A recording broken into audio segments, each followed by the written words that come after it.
దివ్యాంగుల ఆశ్రమంలో డయేరియాతో ఇద్దరు చనిపోవడం బాధాకరమన్నారు ఎమ్మెల్యే పులివర్తి నాని.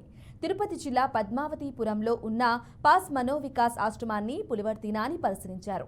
గత 3 రోజులుగా ఆశ్రమంలోని 13 మంది డయేరియా బారిన పడ్డారు. వాళ్ళందరూ తిరుపతిలోని ఆసుపత్రిలో చికిత్స పొందుతూ ఉండగా వారిలో 2 వికలాంగులు మృతి చెందారు. ఈ నేపథ్యంలో ఆశ్రమంలోని వారు అనారోగ్యానికి గురవడానికి కారణాలను ఆరా తీశారు. మండలంలో ఇలాంటి ఘటనలు పునరావృతం కాకుండా చర్యలు తీసుకుంటామన్నారు. పాస్ ఆర్గనైజేషన్ సమస్యలను కలెక్టర్ దృష్టికి తీసుకెళ్తామన్నారు. ప్రజల సమస్యలు పరిష్కరించే దిశగా అడుగులు వేస్తామని పులివర్తి నాని హామీ ఇచ్చారు. ఇక్కడ ఉన్నటువంటి పాస్ ఆర్గనైజేషన్ వాళ్ళు కూడా మంచి వ్యక్తులే. ఎందుకంటే అటువంటి వ్యక్తులు లోపల ఉన్న వాళ్ళని చూసే దాన్ని బట్టి చూస్తే వాళ్ళు మంచి ఇదిగా ఉంది.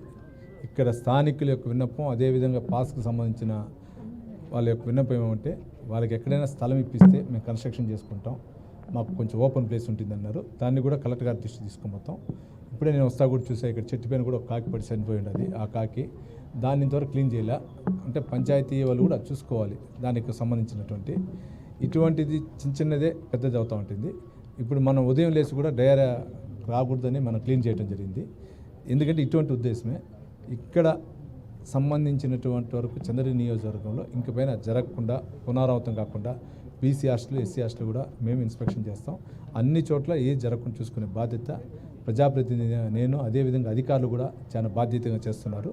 కలెక్టర్ గారు కానీ, స్థానిక ఉన్నటువంటి ఎంపీడీఓలు, ఎంఆర్ఓలు వాళ్ళ పక్కా సక్సెస్ అవుతుంది.